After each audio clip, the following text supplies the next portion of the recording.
Welcome everyone, this is Soudip from E for engineering. তো আজকে একটা বহু আকাঙ্ক্ষিত সাবজেক্টের প্র্যাকটিস সেট বা কোশ্চেন সেট নিয়ে চলে এসেছে, সেটা হচ্ছে এনভায়রনমেন্টাল সায়েন্স বা ইভিএস। ঠিক আছে, কারণ এই সাবজেক্টটা খুবই ইম্পর্টেন্ট। কল্লোল ভট্টাচার্যও বলেছিল নিজের ইন্টারভিউতে, কারণ এই যে সাবজেক্টটা আছে এখানে প্রচুর নম্বর ওঠে জিলেটে। তো আমরা কি করেছি, এখানে বাছাই করে করে প্রায় পঞ্চান্নটা কোশ্চেন সেট করেছি কোশ্চেন সেটে। এখানে আমাদের যে এনভায়রনমেন্টাল সায়েন্সের রিলেটেড সিলেবাস আছে সেই অনুযায়ী প্রত্যেকটা কোশ্চেন সেট করা আছে, এবং এইগুলো যদি তুমি প্র্যাকটিস করো তোমার অনেকটাই কমেন্ট পাওয়ার আশা আছে। ঠিক আছে, এবার বলে দিই, আমরা এই আজকের ভিডিওটা হচ্ছে পার্ট 1 ভিডিও। এখানে আমি 20টা কোশ্চেন তোমাদের সঙ্গে ডিসকাস করব। ঠিক আছে, আমাদের 55টা কোশ্চেন একটা ভিডিওতে ডিসকাস করা ঠিক হবে না, কারণ ভিডিওটা অনেক লেন্দি হয়ে যাবে, অনেকে দেখতে ইচ্ছা করবে না। তো আমরা ঠিক করেছি প্রথম যে আজকে পার্ট 1-এর ভিডিওতে 20টা কোশ্চেন ডিসকাস করব এবং তার অ্যান্সার বলে দেবো, প্লাস যদি এক্সপ্লেনেশন কিছু জানা থাকে বলে দেবো। ঠিক আছে, তোমরা ভিডিওটা প্রথম থেকে শেষ অবধি দেখো, আমি এখানে প্রত্যেকটা কোশ্চেন ডিসকাস করব।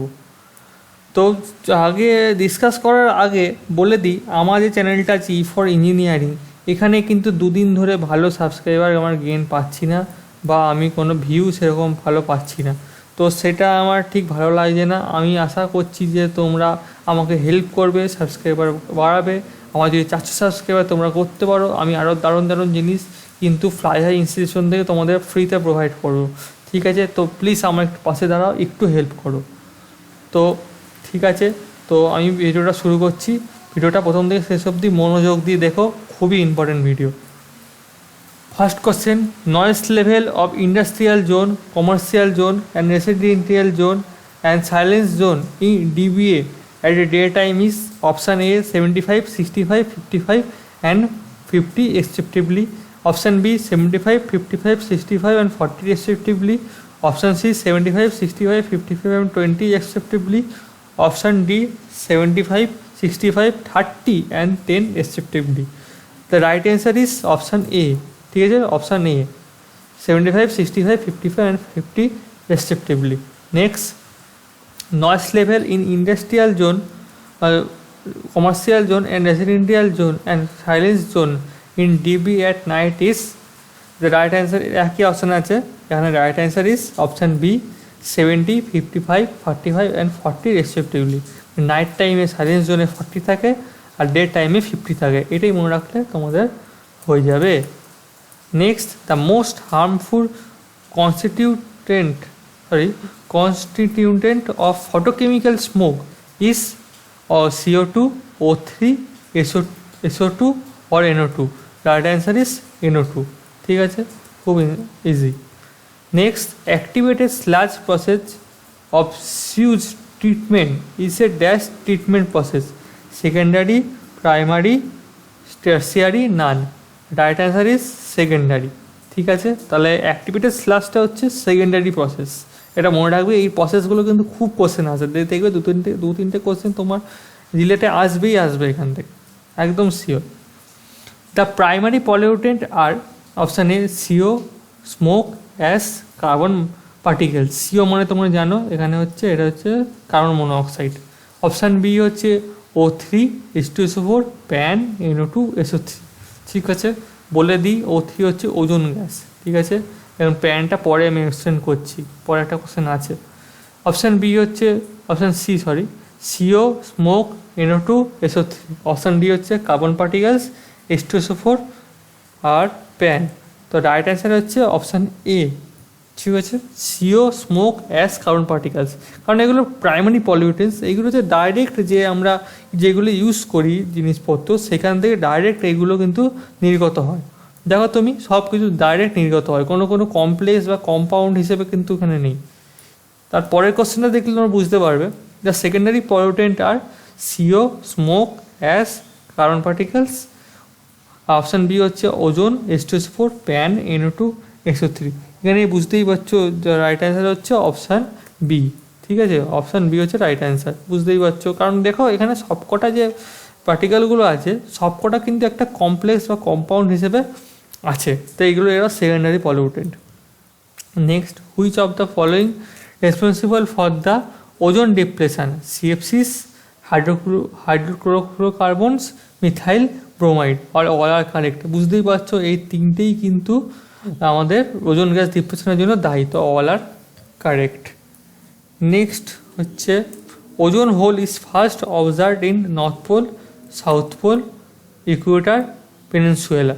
তো রাইট অ্যান্সার হচ্ছে সাউথ পোল। এটা মনে রাখবে, খুব এই কোশ্চেনটা আসে, তো এটা important question. Which gas was leaked in LG polymers chemical plant in Vizag? এটা একটা কারেন্ট অ্যাফেয়ারের কোশ্চেন, এটা কিন্তু এবার আসতেই পারে। তো রাইট অ্যান্সার অনেকেই জানো, এটা হচ্ছে টক্সিক স্টাইরিন গ্যাস বেরিয়েছিল। Next, which of the responsible gas in Bhopal gas tragedy in the year of 1984? তো এটা খুবই একটা ইম্পর্টেন্ট ঘটনা, এটা হচ্ছে মিথাইল আইসোসায়ানেট। ঠিক আছে, এটা আমরা অনেকেই জানো। Next, which of the one is correct? COD is greater than BOD, COD is equal to BOD, BOD is greater than COD. Right answer হচ্ছে COD is greater than BOD, কারণ হচ্ছে COD যে কেমিক্যাল অক্সিজেন ডিমান্ড সেটা biochemical oxygen demand থেকে বেশি হয়। ঠিক আছে, এটা মনে রাখবে। The BOD is computed by dissolved oxygen by dilute factor plus dissolved oxygen, dissolved oxygen minus dilute factor, or dissolved oxygen into dilute factor. Right answer is option D, dissolved oxygen into dilute factor। ঠিক আছে, dilution factor sorry. তো এটা কিন্তু একটা important question. এরপর বলে দিই, removal of oil and grease from sewage is known as skimming, filtration, none। তো রাইট অ্যান্সার হচ্ছে স্কিমিং। ঠিক আছে, এটা একটা important question. Oxidation process result in formation of carbon dioxide, nitrates, sulphates, all. এখানে অক্সিডেশনে সব কিছুই তৈরি হতে পারে, তো এটা অল। ঠিক আছে, next 15 number question. In a trickling filter, filtration process is used, biological action is used, neither A or B, both A or B। তো এটা হচ্ছে ট্রিকলিং ফিল্টারে হচ্ছে বায়োলজিক্যাল অ্যাকশনটা আমরা ইউজ করি।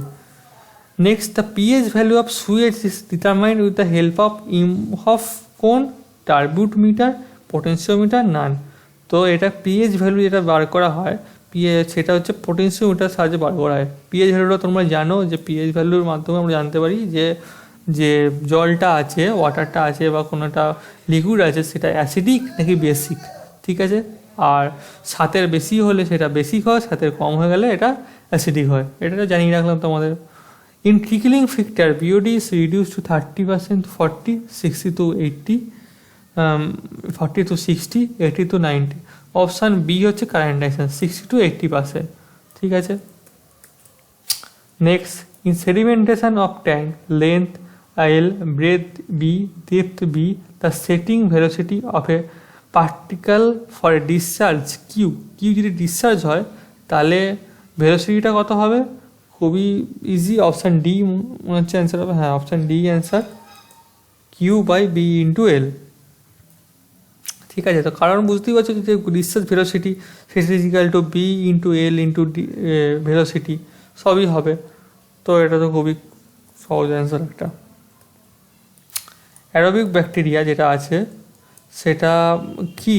Flourish in the presence of free oxygens, consume organic matter as their food, oxidises organic matter in sewage, or all. Aerobic bacteria কিন্তু এই তিনটে প্রত্যেকটা কাজই করে, তো রাইট অ্যান্সার হচ্ছে অল। ঠিক আছে, আর একটা লাস্ট কোশ্চেন আমরা করে নিই। লাস্ট কোশ্চেন হচ্ছে 20 কোশ্চেনটা। Which of the following gases is the most significant gas as air pollutant? Carbon dioxide, oxygen, nitrogen, sulphur dioxide. তো রাইট অ্যান্সার হচ্ছে সালফার ডাইঅক্সাইড, কারণ এটা খুবই ভয়ঙ্কর একটা গ্যাস, কিন্তু এটা একটা খুব সিগনিফিকেন্ট একটা গ্যাস। আরেকটা তোমাদের, তাহলে তোমরা বলছোই এতক্ষণ আছে যখন একটা বোনাস দিয়ে দিলাম, একটা বোনাস একটাই হবে। The standard BOD of water is taken for 1 day, 2 day, 3 day, 5 day। এটা খুবই ইজি কোশ্চেন, এটা হচ্ছে 5 day। তো তোমাদের প্রায় 21টা কোশ্চেন আমাদের সলভ করে দিলাম। এরপরেও কিন্তু এখানে অনেকগুলো কোশ্চেন আছে, ঠিক আছে, আজকে এই পার্টে করছি না, তোমরা নিচে কমেন্ট করো, তোমরা যদি পরের পার্ট চাও তাহলে আমি পরের ভিডিওতে পরের পার্টটা নিয়ে আসবো। আর তোমরা এই ভিডিওটা যারা যারা জিলেট দিই তাদের সঙ্গে শেয়ার করো, তাদের অনেক হেল্প হবে বলে মনে হয়। ঠিক আছে, তো আজকের ভিডিওটা এইটুকুই। Thank you everyone, have a nice day.